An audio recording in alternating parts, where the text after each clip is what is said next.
সবাই কেমন আছেন? আশা করি সকলে ভালো আছেন। আমার চ্যানেলে নতুন আরেকটি ভিডিওতে আপনাদের সবাইকে স্বাগত। আজ আমি আপনাদের সাথে শেয়ার করে নেব রাধাবল্লভজিউ ঠাকুরবাড়ি।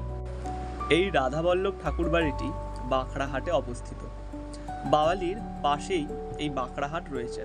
আপনারা যদি বাওয়ালি আসেন তাহলে কিন্তু বাঁকড়াহাটের এই রাধাবল্লভ ঠাকুরবাড়িতে ঘুরে যেতে পারেন।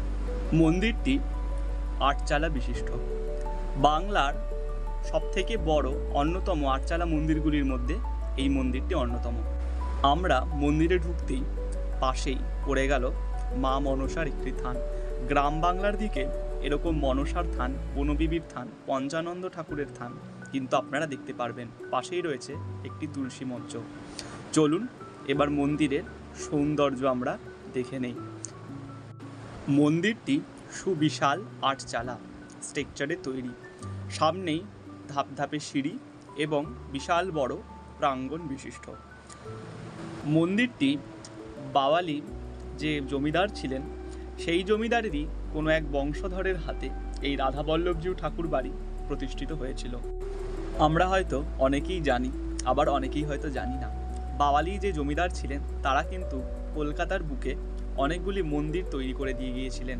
তার মধ্যে রয়েছে বাওয়ালি গুপ্ত বৃন্দাবন ধাম এবং টলিগঞ্জের ছোট রাসবাড়ি, বড় রাসবাড়ি ইত্যাদি মন্দিরগুলি। সেখানেও গিয়েও কিন্তু আপনারা ঘুরে আসতে পারেন। আর আমিও চেষ্টা করব সেই মন্দিরগুলি আপনাদেরকে ঘুরিয়ে দেখানোর। আপনারা এখন দেখছেন মন্দির লাগোয়া যেই প্রাঙ্গণ রয়েছে, যে সুবিশাল প্রাঙ্গণ রয়েছে সেই প্রাঙ্গণ। চলুন এবার আমি আপনাদেরকে মন্দিরের চারপাশটা পরিক্রমা করে দেখাই। এই দিকে রয়েছে বিভিন্ন রকমের গাছ এবং প্রাকৃতিক সৌন্দর্য কিন্তু আপনাদেরকে এখানে আসলে মুগ্ধ করবে। আমরা এবার আস্তে আস্তে চলে যাচ্ছি মন্দিরের পিছনের দিকের অংশটা। আশেপাশেই কিন্তু সেবায়েতগণ এবং জনবসতি রয়েছে মন্দিরের। মন্দিরের চারপাশে এত সুন্দর গাছপালা রয়েছে যে এই প্রাকৃতিক সৌন্দর্য দেখে কিন্তু সত্যিই আপনাদের মন খুব ভালো হয়ে যাবে। আর চারপাশটা সত্যিই খুব নিরিবিলি, এবং মন্দির যদি এরকম নিরিবিলি জায়গায় হয় মনটা কিন্তু সত্যি খুব শান্ত হয়ে যায়। তো যাই হোক, এবার আপনাদের সাথে আমি শেয়ার করে নেব যে আপনারা কি করে আসবেন বাঁকড়াহাটের এই রাধাবল্লভজিউ ঠাকুর বাড়িতে। আপনারা যদি বাওয়ালিতে আসেন তাহলে একবার অন্তত গুপ্ত বৃন্দাবন মন্দিরটি দর্শন করে নেবেন এবং তারপরে আপনারা চলে আসবেন অটো, টোটো, ট্রেকারে করে ভাড়া করে চলে আসতে পারেন বাঁকড়াহাটের এই রাধাবল্লভজিউ মন্দিরে। আর যদি আপনারা কেউ বাইক নিয়ে আসেন তাহলে আপনাদের গুগল ম্যাপ ফলো করে কিন্তু আপনারা বাঁকড়াহাটের এই রাধাবল্লভজিউ ঠাকুর বাড়িতে চলে আসতে পারেন। এবার হয়তো যারা নতুন ভিডিওটা দেখছেন তাদের মনে হয়তো প্রশ্ন থাকতেই পারে যে বাওয়ালি আসবো কি করে। এবার আপনারা বাওয়ালি আসবেন কি করে সেটাও বলে দিচ্ছি। আপনারা শিয়ালদা থেকে বজবজগামী ট্রেন ধরে বজবজ স্টেশনে নেমে সেখান থেকে অনেক ট্রেকার যায়, অনেক অটো যায়। আপনারা কিন্তু অটো, ট্রেকারই মেনলি পাবেন, সেগুলোতে করে কিন্তু আপনারা চলে আসতে পারেন বাওয়ালি।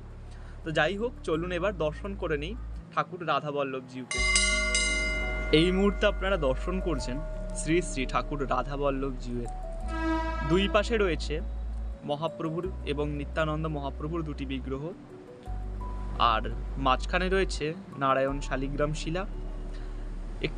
গোপাল বিগ্রহ আমরা দর্শন করতে পারছি। নিচে রয়েছে গরুর দেবতা। গর্ভগৃহ মন্দিরের ভেতরটি লাইটটা একটু কম হওয়ায় সবকিছু হয়তো স্পষ্ট করে আপনারা বুঝতে পারছেন না। তারপরও আমি চেষ্টা করছি আপ্রাণ যে যদি ভালোভাবে দর্শনটা করাতে পারি। যাই হোক, দর্শন আমাদের কিন্তু খুব ভালো হয়েছিল, কারণ আমরা কাছ থেকে দেখেছিলাম। তো আপনারা দর্শন করছেন রাধাবল্লভ ঠাকুর বাড়ির সেই রাধাবল্লভজিউকে।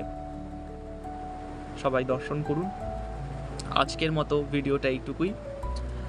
ফিরে আসছি নতুন আরও ভিডিও নিয়ে। ততদিন সবাই ভালো থাকবেন, সুস্থ থাকবেন, সঙ্গে থাকবেন। ভিডিওটা ভালো লাগলে একটা লাইক করে দেবেন, কমেন্ট অবশ্যই জানাবেন কেমন লাগলো।